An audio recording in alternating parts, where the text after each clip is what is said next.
శ్రీలక్ష్మీవల్లభారంభాం విఖనోమనిమధ్యమాం అస్మదాచార్యపర్యంతాం వందే గురుపరంపరాం. అస్మత్పరమగురుభ్యో నమః. శ్రీమద్విఖనస గురవే నమో నమః. రాసుల్లో 7వ రాశి అయినటువంటి తులారాశి గురించి చెప్పుకుందాం. ముందుగా పవన్ పుత్ర యూట్యూబ్ ఛానల్ ప్రేక్షకులకు వీక్షకులకు నూతన క్రోధినామ సంవత్సర ఉగాది శుభాకాంక్ష తెలియజేస్తున్నాను. ఈ క్రోధినామ సంవత్సరంలో మనమంతా కూడా సుఖంగా సంతోషంగా జీవనాన్ని గడపాలని చెప్పేసి నా ఇష్టదైవమైనటువంటి శ్రీ లక్ష్మీనరసింహ స్వామివారు మరియు ఆంజనేయ స్వామివారిని వేడుకుంటూ తులారాశి గురించి ప్రస్తుతం మనం తెలుసుకునేటువంటి ప్రయత్నం చేద్దాం. తులారాశిలో చిత్త 3-4 పాదములు ఉంటాయి. అంటే రా రి అనే అక్షరములు. స్వాతి 4 పాదములు. రు రే రో త అనే అక్షరాలు ఉంటాయి. విశాఖ 3 పాదములు. అంటే తి తూ తే అనే అక్షరాలు ఉంటాయి. అయితే మొట్టమొదటిగా చాలామంది అడుగుతున్నారు, రాశి ఫలితాలు చెప్పేటప్పుడు ఒక 2 నిమిషాల్లో ఒక 2 ముక్కల్లో ఈ రాశి వారు అసలు సహజంగా వాళ్ళ యొక్క వ్యక్తిత్వం ఎలా ఉంటుందో చెప్పండి, రాశి స్వభావం ఎలా ఉంటుందో చెప్పని అడుగుతున్నారు. గతంలో నేను దాదాపుగా ఒక 80 వీడియోల దాకా చేయడం జరిగింది. అందులో మీకు గతంలోకి వెళ్ళినట్లయితే మన పవనపుత్ర యూట్యూబ్ ఛానల్లో తులారాశి గురించి పూర్తిగా చెప్పాను నేను. అంటే ఆ తులారాశి వారు ఎలా ఉంటారు, జీవనం ఎలా ఉంటుంది, ఉద్యోగాలు ఎక్కడ చేస్తారు, వాళ్ళకి ఏది కలిసి వస్తుంది, వాళ్ళు ఎటువంటి రంగాల్లో ఉన్నత స్థితికి వెళ్తారు, వాళ్ళు ఎటువంటి రత్నాలు ధరించవచ్చు ఇత్యాది విషయాలన్నీ కూడా నేను చెప్పడం జరిగింది. మళ్ళీ ఒక్కసారి పైన ఊరికే మనం తులారాశి గురించి చెప్పుకుందాం. తులారాశి 7వ రాశి, చరరాశి. అయితే ఈ రాశ్యాధిపతి శుక్రుడు. అందువల్ల ఎక్కువగా తులారాశి వారు కళారంగంలో మంచి ఉన్నత స్థానానికి ఎదిగేటువంటి అవకాశాలు ఎక్కువగా ఉంటాయి. వీరి యొక్క మనస్తత్వం అత్యంత వేగంగా పనిచేస్తూ ఉంటుంది. అట్లాగే వీరికంటూ కోపం వచ్చిందంటే ఎదుటి వాళ్ళని లెక్క చేయడం, ఎదుటి వాళ్ళు ఎంత గొప్ప ఉన్నత స్థానంలో ఉన్న వ్యక్తి అయినా సరే వాళ్ళని లెక్క చేయడం జరగదు. మరొక ముఖ్యమైన విషయం ఏంటంటే ఈ తులారాశి వారికి కొన్ని సందర్భాలలో భార్య విషయంలో చాలా ఇబ్బందికరమైన పరిస్థితులు ఉంటాయి. అట్లాగే తులారాశి వారి యొక్క నిర్ణయాలన్నీ కూడా అత్యంత వేగంగా తీసుకొని ఒక్కొక్కసారి దానివల్ల తప్పులో కాలేసామని చెప్పేసి బాధపడుతూ ఉంటారు. ఎక్కువగా క్రయ అంటే అమ్మడం కొనడం లాంటి విషయాల్లో వీళ్ళకి మంచి నేర్పరితనం ఉంటుంది. ఎక్కువగా తిరగడం అంటే అధికంగా ఎక్కువగా భ్రమణం అంటే సంచారం చేయడం అంటే వీళ్ళకి బాగా ఎక్కువగా ఉంటుంది. మంచి ఆహార ప్రియులై ఉంటారు. కళాభిరుచి కలిగి ఉంటారు. కళాభిరుచి అంటే మొదట్లో నేను చెప్పినట్టుగా సంగీతం కానీ, నటన కానీ, బొమ్మలు వేయడం కానీ, ఇట్లా ఏదో ఒక కళారంగంలో మాత్రం ఖచ్చితంగా ఒక స్థానానికి చేరుకోవడానికి తీవ్రమైనటువంటి ప్రయత్నాలు కూడా చేస్తారు. ఒక్కొక్కసారి వీళ్ళ యొక్క మనస్తత్వంతో ఇతరులని ఇబ్బంది పెట్టైనా సరే తమ యొక్క పనులు సాధించుకోవడానికి తీవ్ర ప్రయత్నం చేసి పనులు కూడా సాధించుకుంటారు. చాలు, ఇంతటితో ముగించేద్దాం. ఇప్పుడు ఈ రాశి వారికి అసలు గ్రహస్థితులు ఎలా ఉన్నాయి, దాని పరిస్థితులు ఎలా ఉన్నాయి తెలుసుకుందాం. ఈ రాశి వారికి గురువు సంవత్సరాది నుంచి అంటే ఏప్రిల్ 9వ తారీఖు మనకు ఉగాది ప్రారంభమవుతుంది. 9వ తేదీ నుంచి మే 1వ తేదీ వరకు అంటే ఆ 21 రోజుల్లో 7వ స్థానంలో లోహమూర్తిగా బృహస్పతి సంచారం చేస్తూ ఉంటాడు. ఆ తదుపరి సంవత్సరాంతం వరకు 8వ స్థానంలో లోహమూర్తిగా ఉంటాడు. శని వత్సరాంతం 5వ స్థానంలో రజతమూర్తిగా ఉంటాడు. రాహుకేతువులు రాహు 6వ స్థానంలోనూ కేతు 12వ స్థానంలోనూ లోహమూర్తులుగా ఉంటారు. ఈ విధమైనటువంటి గ్రహస్థితి పరిశీలించి చూసినప్పుడు వీరికి 1వ తేదీ వరకు, ఎందుకంటే బృహస్పతి 7వ స్థానము కాబట్టి 1వ తేదీ వరకు బృహస్పతి యొక్క అనుకూలం వలన మీరు ఎటువంటి కార్యాలు చేపట్టినప్పటికీ కూడా చక్కగా ఆ కార్యక్రమాలన్నీ కూడా పూర్తి చేయగలుగుతారు. అది వివాహ కార్యమా, ఉద్యోగమా, గృహ ప్రవేశమా, లేదా మీరు సంతాన సంబంధం విషయమా, భూమి విషయమా, చరాస్తి విషయమా, ఆభరణాలు కొనడమా, మీరు ఏది చేయాలనుకుంటున్నారో దాన్ని తీవ్రంగా ప్రయత్నం చేసి మే 1వ తారీఖు లోపల ఆ కార్యాన్ని నిర్విఘ్నంగా పూర్తి చేసేట్టుగా ఒక ప్రణాళిక వేసుకోండి. బంధుమిత్రాదులతో ఉల్లాసంగా జీవితాన్ని గడుపుతారు. ధన ఆదాయ విషయంలో ఎటువంటి ఇబ్బందులు లేకుండా ఉంటాయి. ధన విషయంలో కూడా మీకు రావాల్సిన రాబడి కానీ, మీకు ఉద్యోగ సంబంధించిన విషయాల్లో కానీ, వ్యాపార సంబంధాల విషయంలో ఎటువంటి ఇబ్బందులు లేకుండా ఉంటాయి. ఈ కాలంలోనే అంటే మే 1వ తేదీ లోపలే అవివాహితులకు, వివాహం కాని వారికి వివాహం అవుతుంది, లేదా వివాహ సంబంధాలకు కూడా నిశ్చయమయ్యేటువంటి అవకాశం కూడా ఉంది. వ్యాపార రంగంలో ఉన్న వారికి నూతన వ్యాపారాలు కూడా కొత్తవి ప్రారంభించి తద్వారా మంచి ఉన్నత స్థానానికి ఎదిగేటువంటి ప్రయత్నం కూడా చేస్తారు. ఆభరణములు, వాహనములు ఖరీదు చేస్తారు. ఉద్యోగ విషయంలో కూడా గతంలో కంటే కొంత మెరుగ్గా మంచి అభివృద్ధిలోకి వెళ్తారు. పుణ్యక్షేత్రాలు సందర్శించే అవకాశం ఉంది. గృహంలో నేను చెప్పినట్టుగా గృహంలో చేపట్టిన కార్యక్రమాలన్నీ కూడా పూర్తి చేస్తారు. న్యాయస్థాన సంబంధ విషయంలో అనుకూలమైనటువంటి తీర్పులు ఉంటాయి. ఇది ఇప్పటి వరకు ఉగాది నుంచి మే 1వ తేదీ వరకు ఈ ఫలితం.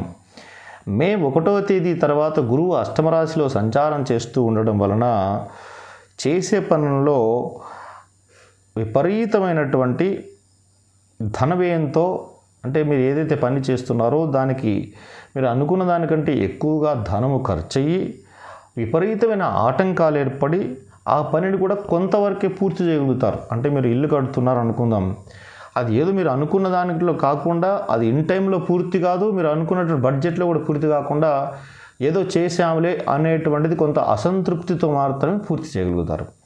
ఇది ఊరికే నేను ఎగ్జాంపుల్గా చెప్పాను, కానీ ఏ విషయంలో అయినా కూడా మే 1వ తారీఖు నుంచి గురు సంచారం వలన రాబోయేటువంటి 2025 మార్చి వరకు ఇలాగే ఉంటుంది. భార్యాభర్తల మధ్య కూడా కొంత మనస్పర్ధలు వచ్చేటువంటి అవకాశం కనపడుతోంది. తస్మాత్ జాగ్రత్త. మీకు ఏదైనా గతంలో రావాల్సిన ధనం ఉన్నట్లయితే దానివల్ల కూడా కొన్ని ఇబ్బందులు ఏర్పడతాయి. ఉద్యోగం చేసేటువంటి వారు ఉన్నతాధికారులు, అంటే మీ యొక్క పై ఆఫీసర్స్తో మీరు చాలా జాగ్రత్తగా మెలగవలసి ఉంటుంది. అలా కాకుండా ఉన్నట్లయితే మీకు కొంత వారి యొక్క అనుగ్రహానికి కాకుండా ఆగ్రహానికి గురై తద్వారా మీకు కొంత మనస్సును కష్టపెట్టుకోవాల్సినటువంటి పరిస్థితి ఏర్పడుతుంది. ఆరోగ్య విషయంలో కూడా తప్పనిసరిగా అష్టమ గురువు, అష్టమ కుజుడు, అష్టమ సూర్యుడు, అష్టమ శని వీళ్ళందరూ కూడా ఈ రాశిలో, అంటే జన్మరాశిలో కానీ, అష్టమంలో కానీ, వ్యయంలో కానీ ఇటువంటి గ్రహాలు సంచరించేటప్పుడు జ్యోతిశాస్త్ర ప్రకారము ఆరోగ్య విషయంలో తీవ్రమైన ఇబ్బందులు కలిగిస్తారని చెప్తోంది. కాబట్టి ఆరోగ్య విషయంలో ఎప్పటికప్పుడు ఈ సంవత్సరం అంతా కూడా తగినటువంటి జాగ్రత్తలు తీసుకోవలసి ఉంటుంది. సంవత్సరం అంతా కూడా ఇక శని ఇచ్చేటువంటి ఫలితాలు ఎలా ఉంటాయని మనం ఆలోచించినప్పుడు, సంవత్సరం అంతా కూడా శని పంచమస్థాన సంచారం చేత ఎంతో కాలంగా మీకు అత్యంత నమ్మకంగా ఉన్నవారు కూడా మిమ్మల్ని మోసానికి గురి చేసేటువంటి అవకాశం ఉంది. అంటే వారితో ఏం చేయాలంటే తామరాకు మీద నీటి బొట్టులాగా మీరు ఉండాలి. అంటే ఏమిటి? తామరాకు మీద నీటి బొట్టు అంటే ఏమిటి?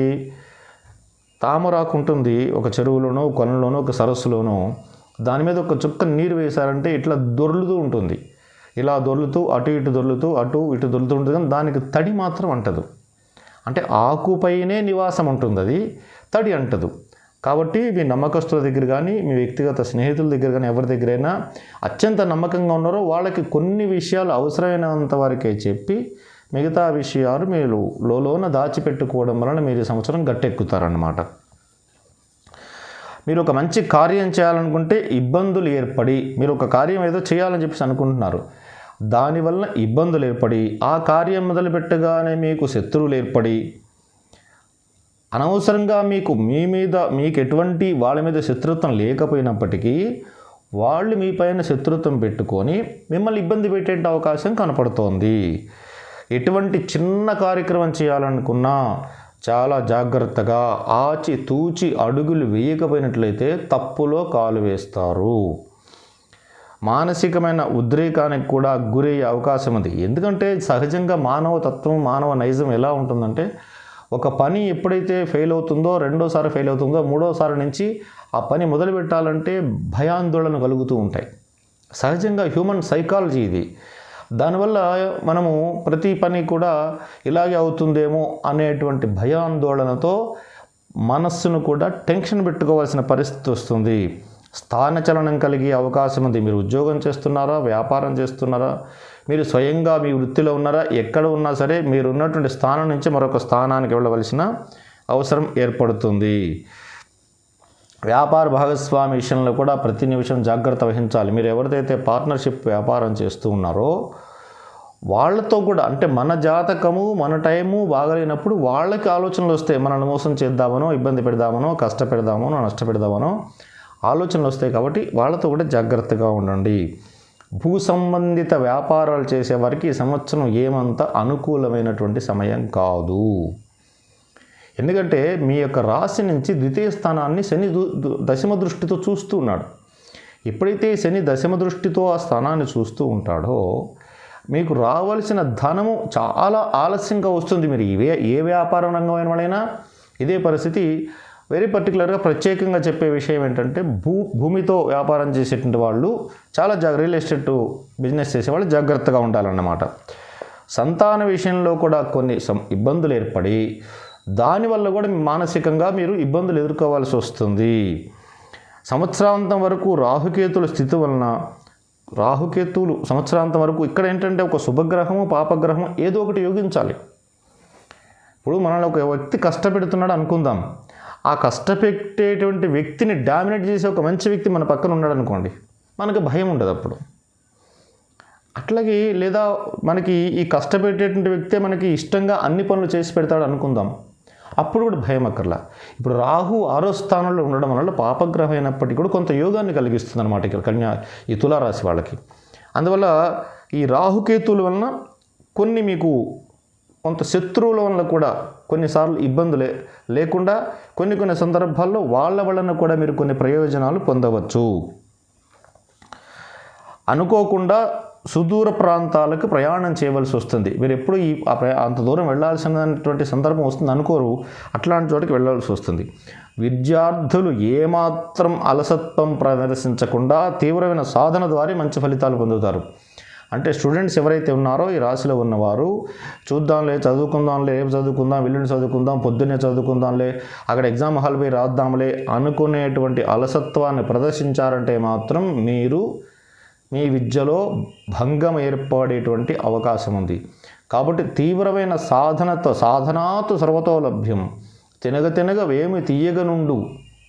అంటే సాధన చేస్తూ ఉంటే అన్నీ కూడా అతి సులువుగా అయిపోతాయి. సాధన చేయాలి.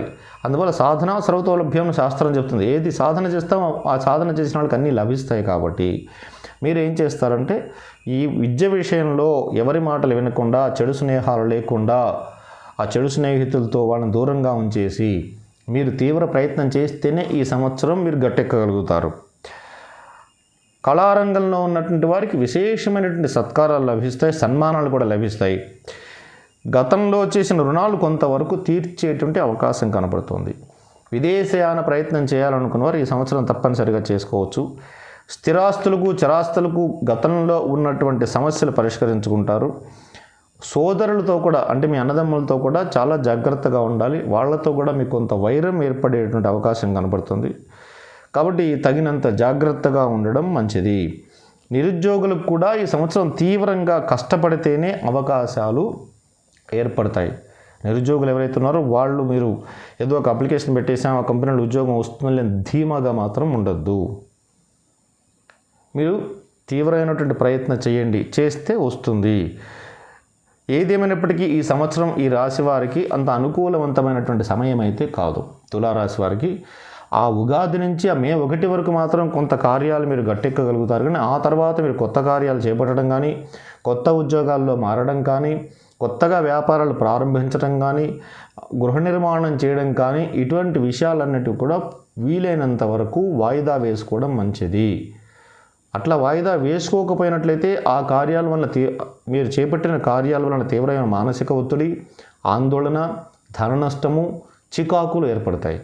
కాబట్టి మీరు ఈ రాశి వారందరూ కూడా, తులారాశి వారికి ముఖ్యమైనటువంటి సూచన ఏమంటే మంచి ఫలితాల కోసం గురువారం నియమాలు పాటించాలి. గురువారము అంటే ప్రతి గురువారం మీకు దగ్గరలో ఉన్నటువంటి దత్తాత్రేయ స్వామి వారి దేవాలయానికి వెళ్ళడం కానీ, రాఘవేంద్ర స్వామి వారి దేవాలయానికి వెళ్ళడం కానీ, లేదా మేడి చెట్టు యొక్క ప్రదక్షిణాలు చేయడం కానీ, చేసినట్లయితే ఇంకా అద్భుతమైనటువంటి ఫలితాలు మీరు పొందే అవకాశం ఉంది. మరిన్ని అద్భుతమైన ఫలితాలు పొందాలి అని చెప్పేసి అంటే ప్రముఖ పుణ్యక్షేత్రమైనటువంటి రాఘవేంద్ర స్వామి దగ్గరికి మంత్రాలయంలో స్వామివారి దర్శనం చేసుకోవడం, లేదా గానుగాపురం వెళ్ళి అక్కడ దత్తాత్రేయ స్వామివారి దర్శనం చేసుకోవడం చేసినట్లయితే మరిన్ని అద్భుతాలు పొందుతారు. ఇంకా రాఘవేంద్ర స్వామిని కానీ మీకు దగ్గరలో ఉండేటువంటి దత్తాత్రేయ స్వామివారిని కానీ సంపెంగ పూలతో అర్చన చేయండి, లేదా కదంబ పుష్పములతో అర్చన చేయండి. పసుపు రంగు పూలతో చామంతి పూలు కానీ గన్నేరు పూలు కానీ ఉంటాయి. పసుపు రంగు పూలతో అర్చన చేయడం వల్ల మీ జీవితంలో ఈ సంవత్సరం రాబోయేటువంటి కష్ట నష్టాలు ఆటంకాలు ఎదుర్కోవడానికి మీకు భగవంతుడు మానసిక ఆత్మస్థైర్యాన్ని ఇచ్చి తద్వారా ముందుకు వెళ్ళగలుగుతారు. అయితే మనకి తులారాశి వారికి అదృష్టవారము, అదృష్టమైనటువంటి దిశ, అదృష్ట వర్ణములు చాలామంది మనకి ఈ యూట్యూబ్లో వాటిల్లో చెప్తూ ఉంటారు. కాకపోతే నా అభిప్రాయం, నా దృఢమైనటువంటి అభిప్రాయం ఏంటంటే ప్రతి నెలలోనూ ప్రతి వారంలోనూ వీళ్ళకి అదృష్ట వారం మారడం, అదృష్ట సంఖ్య మారడం ఇలాంటివి జరగదు. ఏ రాశి వారికైనా సరే